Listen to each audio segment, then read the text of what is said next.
Hi, good morning, guys. It is match day, it is game day, and a friend or a fan of the channel, a friend of the. I always kind of like believe that the fans of the channel are friends. We may not have seen, but I kind of like feel like for somebody to commit their time and their data to the channel and watch our content all the time, I consider them to be friends. That's my own. I mean, you may not like it, you may not agree with me. Yeah, they are friends. And somebody will say, okay, what of those who are insulting you? That's not friends. Okay, you already know. And let's not even jump into that side of the conversation. That's not what. Okay, so let's send me. Carol. Carol said, bros, I need you to. I'm asking. Hi, bros. I need you to. As a matter of fact, I'm asking you to do an analysis of this game and tell me what you think is I am scared. Nigeria is playing against the host.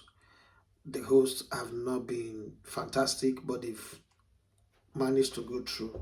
I thought Cameroon would beat them. I was very sure. As a matter of fact, I put a 500k bet on Cameroon to beat them. They won. People might say the referee was against them. It's a long read, sorry, no more nervous. But to me, I think that Morocco played better in that game. And again, now they are playing against Nigeria. The fans will be on their side. The referee might be on their side. CAF might be on their side. And that might just get to us. Even though when you look at the Super Eagles, it is hard to find how that kind of a team will lose to Morocco. Share your thoughts on a video on the channel, please. I would watch it later. Thanks for doing it in advance, Carol. Okay, so Carol, thank you very much for reaching out. And yeah, I have to. I'm already getting prepared behind me. I was ironing when that message dropped in, so I thought let me just jump in on it now because we're in Casablanca, like I've said before. Casablanca to Marrakech to Rabat. Depending on the train you enter, it could be 45 minutes, it could be 1 hour, it could be 1 hour 45 minutes, depending on the train you enter. Okay, and what I mean by that is if I enter Al Abak, maybe Al Rabak, something like that, that's the speed train. It's 45 minutes. It's easy, but it's more expensive. And we're in a place now where money not there again. Money like money. We're not in Venezuela. Money not be water. Sorry. See. Today, before I used to have like 5,000 dirham per day, like almost a million naira, or sometimes 6,000 dirham in the on match days, in case any eventuality. But today, all that we have, I don't buy tickets, yeah, buy tickets online. All that we have going, is 1,000 dirham. Like, and that's all the money that we have. Money not day back. Even yesterday, I had to, for the very first time, had to ask somebody to send me money, and it's still never sent. I'm sure, but that's how broke we have become. I said that this trip I'm not gonna ask for anybody for help. Like the money we had was gonna be enough, but I was wrong because what I didn't calculate was the fact that we as a group of eight traveling from one place to the other was going to take a lot of money because as you travel sometimes you spend the night and all that, so it has. But let's come to the game of the Super Eagles. To be very honest, it is hard to use all the words that you want to use as an analyst to describe the Super Eagles. In the context of this tournament, I make bold to say that the Super Eagles are the best team in this tournament.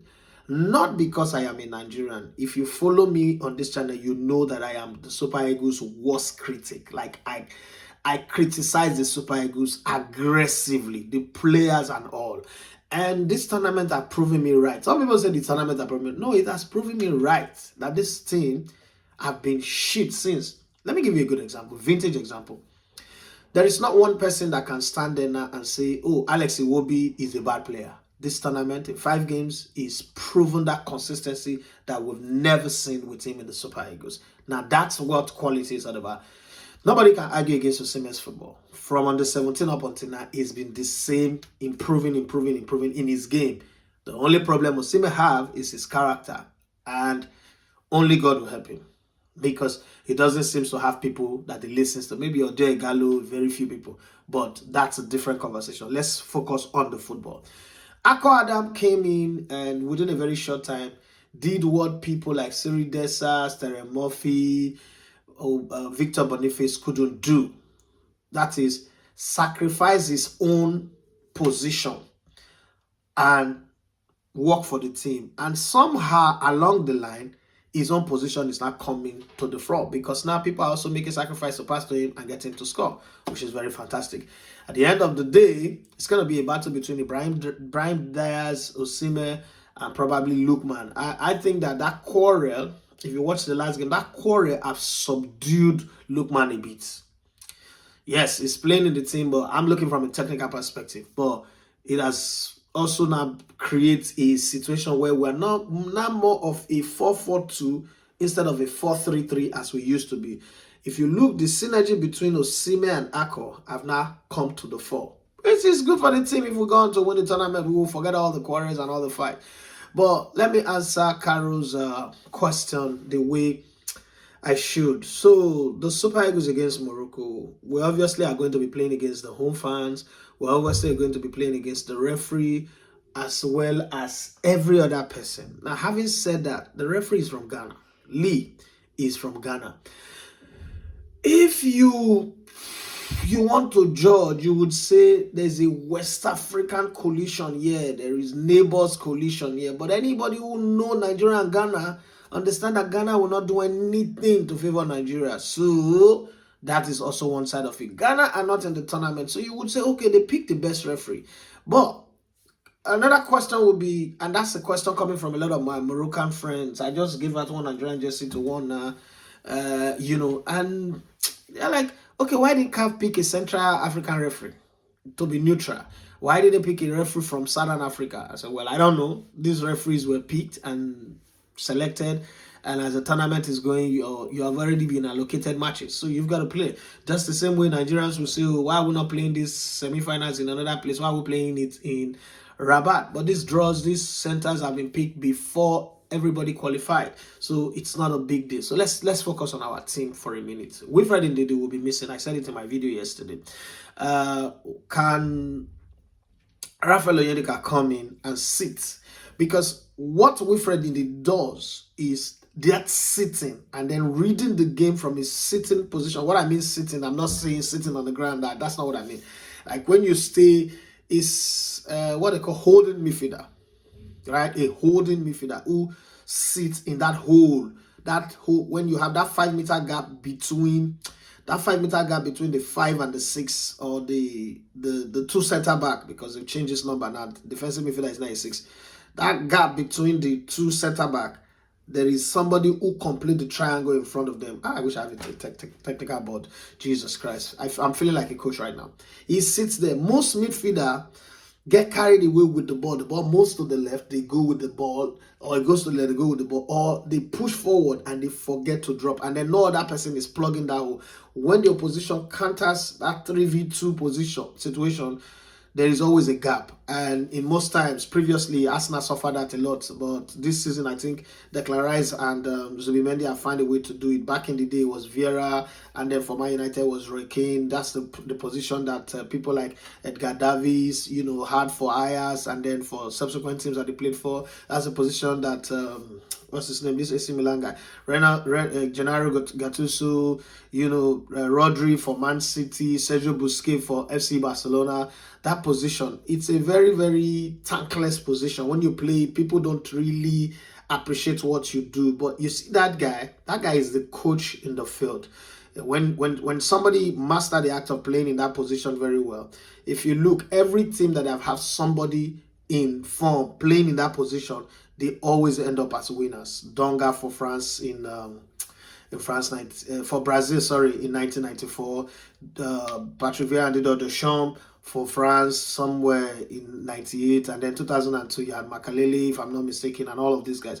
My point with this is that if you're holding midfielder, every successful team in the last God knows how long, since forever, 1986 come up until now, every successful team have had a stable holding midfielder that connect everything, the dots for everybody, that makes the defense web together properly, and then also liberate the offensive players like Frank Onyeka with Alex Iwobi, who for me is my best Nigerian player of the tournament. I know that goal scoring, get more appreciation than people doing the work, but the kind of passes that this man have been given in this tournament, if he was playing like this, since nobody would even compare him with the coach. People would say that he's a Luka Modric type. He's not the one to waste time in dribbling, but it just makes the things happen. I think in this game, in 5 games, he's done way better than he's done for the last 10 years that he's played for Nigeria.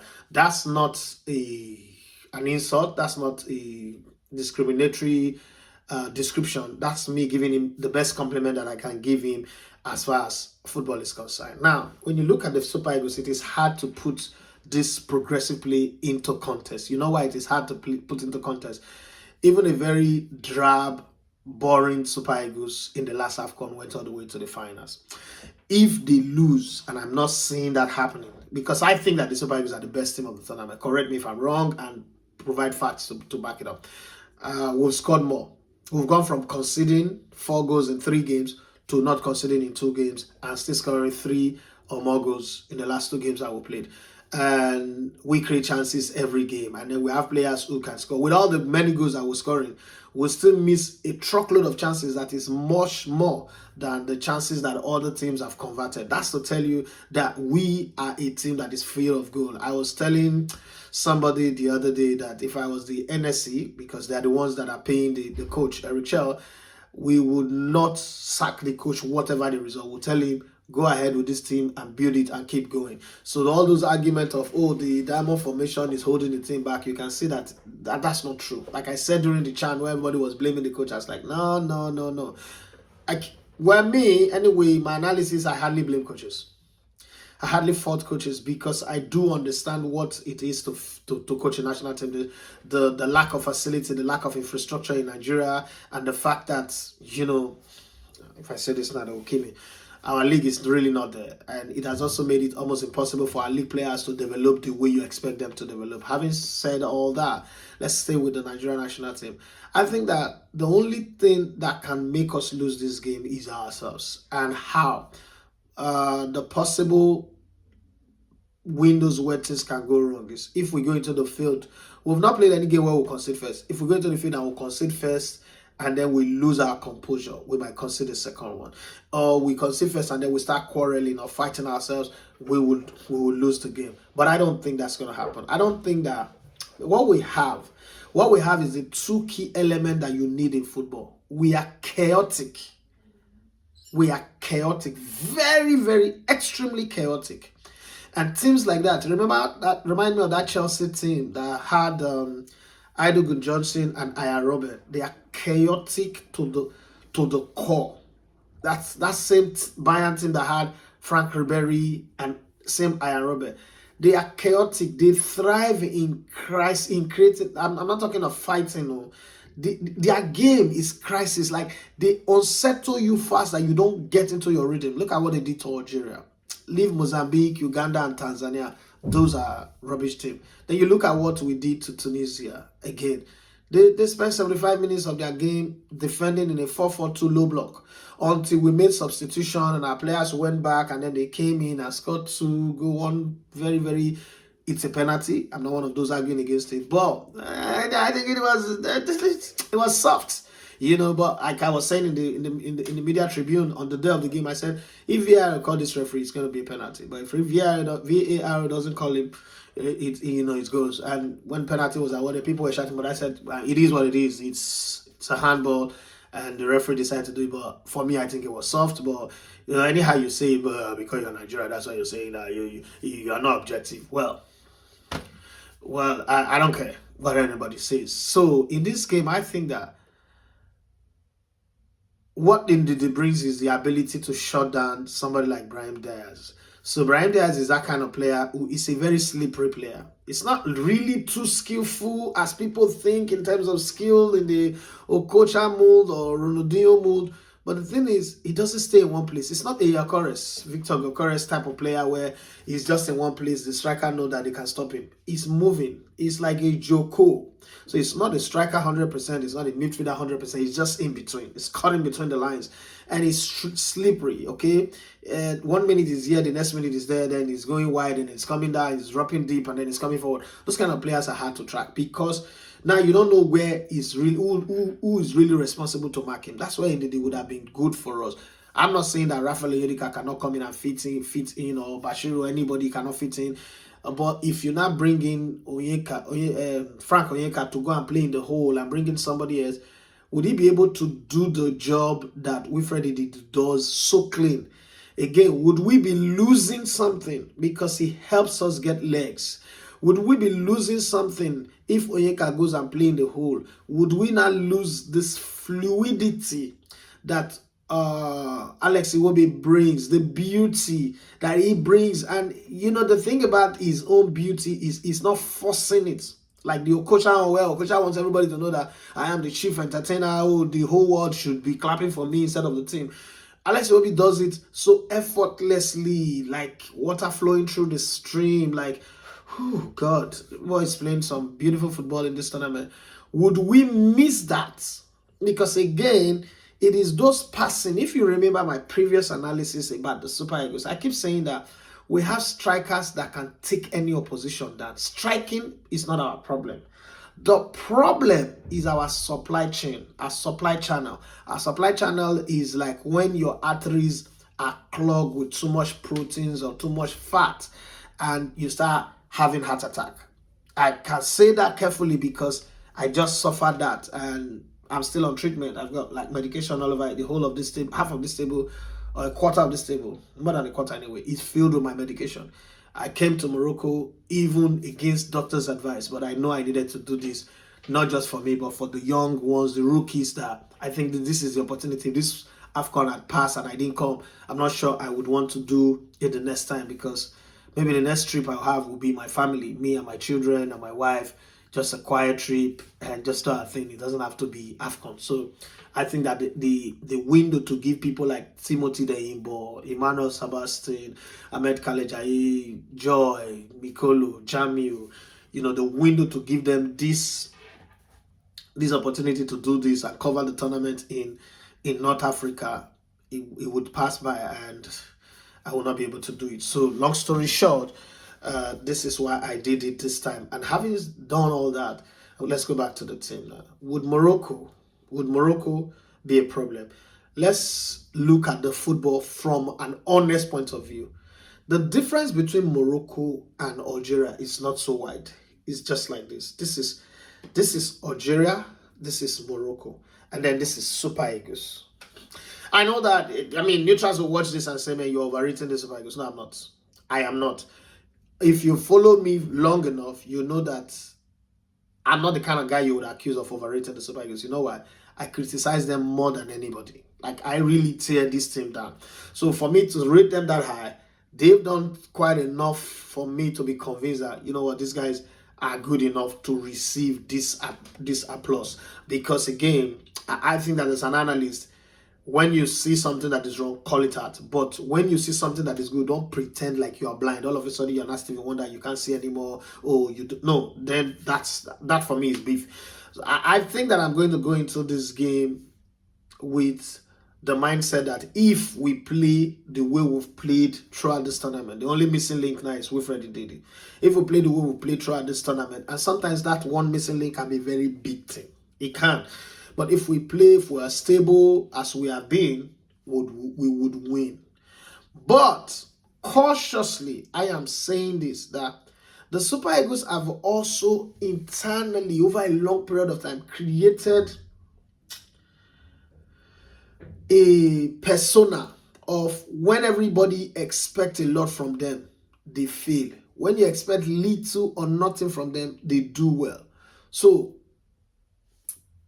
the tonic that is working for the Super Eagles is the fact that missing out at the World Cup, they have something, they want to prove something. You could see it in them. You could hear Osimhen say it. You could hear Wilfred Ndidi. You could hear Alex Iwobi. You know, you say it. They don't say it directly, but they suggest it, you know, by the whiff of The things they say, if you read between the lines, you will see that, boy, we'll not get more time again, or we might not be able to play, we might not even go to the next World Cup. Who knows, the next Nations Cup might be 2 years away, but we might also not be able to, okay, so we're 2026 now, it's 1 year away. We might not be there, we might not have this type of form, we might not be this united, we might break away. A defeat now might just break this team away, and secrets that have been kept will come out. Some talk will come out and all that. So you're saying to yourself, this is the moment for them. And every opportunity in life have its moment. This is the opportunity for us to get our fourth African Cup of Nations with this group of players. And they've come 10 years, some 7, some 6, some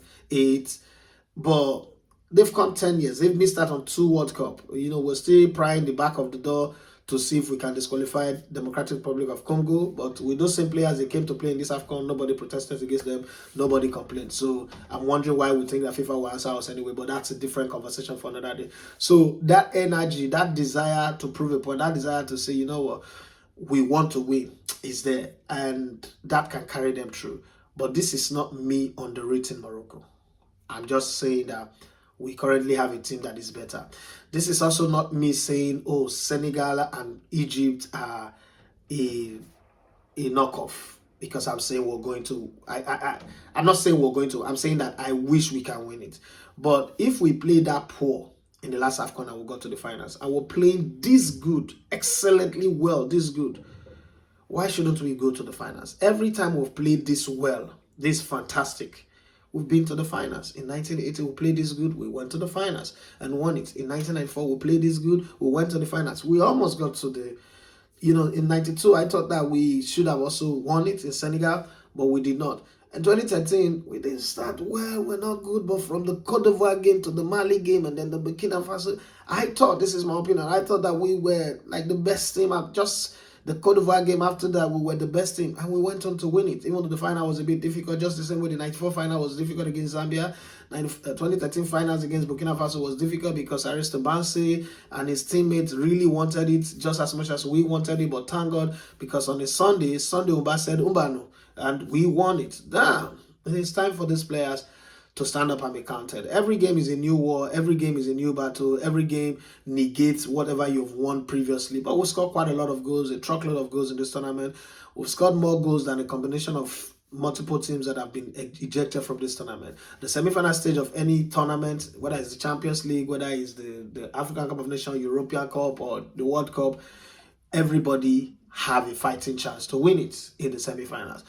With Nigeria, is looking the brightest, we're looking the strongest. One very key element that is working for us is the fact that we are strong and we are fast. We're faster than any team in this tournament in terms of speed. We run more. You remember when I used to do an analysis and say that a team that does not have talent, like real talent, raw talent, like in the Zidane, the Ronaldo, Ronaldinho, Kaká, Rivaldo type of 2002 Brazilian team, should be willing to run more than the opposition. I tell you what, if you run more, that's when hard work is playing against talent, right? If you run more than the opposition, chances that in football you get to win. And I'm not throwing this out to because, like say the Nigerian sentimental, lacking of objectivity. Look at the fullbacks in the Nigerian team. They're all of a sudden Bruno and Osai are all of a sudden not just playing well, defending well, they're also going forward and putting in pinpoint accurate crosses. When was the last time you see a Nigerian team putting in crosses that go straight to their teammates? Like all the crosses are dangerous. We don't get to score all of them, but all the crosses are dangerous. And then from midfield, Alex will be passing and crossing. Maybe we don't shoot as much as we should, but we can make do with that, with the fact that our conversion rate is high, very, very high. We've missed some big chances. Yes, you see, Ako Adam head that ball, direct that ball, and hit the woodwork. I think it was a nice direction, keeping it far from the goalkeeper, but it just was a few inches too far, and he hit the woodwork and came out. We've seen we've seen Osimhen and Lookman also missed some chances. Lookman one dribble too many in the box, but in that game that they quarreled. But at the end of the day, I think that I will go into this game a little cautious as a person, but I'm going to go into this stadium. I mean, I've been to the Rabat Stadium now 3 or 4 times, and it's called the Prince Moulay Abdullah Stadium. I know today is going to be different. It's not going to be as relaxed as me going to watch them play against Comoros, me watch them playing against the other oppositions that they played against. But I'm just going to go there feeling very, very comfortable that at the end of this game, Nigeria will still be in the tournament, not to play the third place here in Casablanca, but to play the finals at the Moli Abdullah Stadium. And then Morocco will come to play against whoever they are playing against. Maybe it's going to be two West African finals and two North African third place match, or two North African finals and two West African third place match, or better still, one North African, one West African. There you do. That will share it. But I mean, if you have a thought on this game, I mean, you can share your thought in the comment section. Once again, I want to say massive thank you to all of you guys that have supported us, that have watched our channel. Your comments, we take note of them. I mean, the praises, the appreciation, the support, plus the insults that have also come. We've seen all of them. We'll take the ones that we can take. We're grateful for those ones who are encouraging us. We're grateful for those ones who understand the details of the challenges that we face to do what we do. We're also grateful for those who are demanding that we do things that we know we do not have capacity to do. This channel is just 23,800 and something. Come on. You're asking us to do things that people with 1 million channel. And somebody said that we should live stream from one free-to-air channel. Listen, we're a YouTube channel. We do not have the right to do certain things. And when we do it, it's not that free-to-air that we will blame. That free-to-air might be stealing it. Then we now get taken down. You know how long we've been working for this? Since 2017. Sure, this channel started in 2012, but officially started as a channel for content creation is 2017 July. If they take it down once, happen for, I mean, they stole my Twitter handle back in the day. I didn't bother. Which day? A couple of days ago, they took down, Facebook took down my Facebook page, my Instagram, and my thread. I didn't blink. It's not a big deal to me. And then they give it back with an apology after I wrote them a very strong worded message. My point here is this one is important to me. This is work, not just for me, but for the people that I carry. And then I see people send me messages saying, but what of others that are doing it? Yes, the fact that they are doing wrong, and this is the thing that I don't like. The fact that other people are doing wrongs and getting away with it does not mean that we should do it, okay? We should always remember that wrong is wrong, right is right. There is never a right way of doing the wrong thing. And thank you very much. I wish you all, wherever you're going to watch the game, wherever you're going to just support the Super Eagles, I wish Morocco the best of luck as well. But this is Nigeria versus Morocco. This is my national team. I want Nigeria to win. I need Nigeria to win. That's all I am pushing for. I don't care what any other person think. My Moroccan friends on the channel might not be happy with me right now, but I really don't care. If you have a channel and you're a Moroccan, you'll be rooting for Morocco to win. As much as I want everybody to be part of my channel, I'm still a Nigerian, and a Nigerian I would always be. So thank you very much. Carol, I hope I've answered your question. I hope I've also answered the question that is burning other people's mind. There are a few questions that have been thrown in. I think after the semi-finals, I would try to address some of them. Some I would ignore because they are not relevant to the course of things. And some people just want you to create trouble. Yeah, that's what I'm noticing with some of the questions that people are sending. People still want you to talk about match bonuses. People still want you to talk about strike, even after so many explanations have been gone at, have been put out. People still want you to talk about the Osimhen issue. Okay, for that person who asked, would Osimhen apologize? I don't know. I'm not in the FA. Do I want to? I think it will earn him a lot more respect if he does come out to apologize anyway. Because he don't apologize for the Finidi Judge time and this again. They are trying to brush it away. The problem with this is that at some point, another thing will boil up again and then it will create more problem. We're papering over cracks. I don't like it, but I don't want that conversation to distract from what we're doing. I don't know if it can be treated after the game. And those people said, if I was a coach, would I drop Osimhen? Never. I'm not going to drop a key player just because I want to prove a point that I'm a disciplined coach. Win the tournament and get your medal, get your name there. If Osimhen playing, we give you that medal, let me have it. That's my own take anyway. But all those many other questions about Osimhen, can we tone it down a bit? Can we just let the team stay focused and let's go and see if we can win the tournament? I think that this is a great chance for us to win it. I think it will also do well for. It will not compensate, but I mean, it will not feel like it, but it will compensate a little bit for not qualifying for the World Cup. The World Cup not qualification is a very big miss, I think back to back in Qatar and now in the USA, Canada, and Mexico. But between you and I, there's nothing we can do. Let's move on past it. Thank you very much once again. My name is Daffy Matthias. You love to call me the language on us. Bye bye.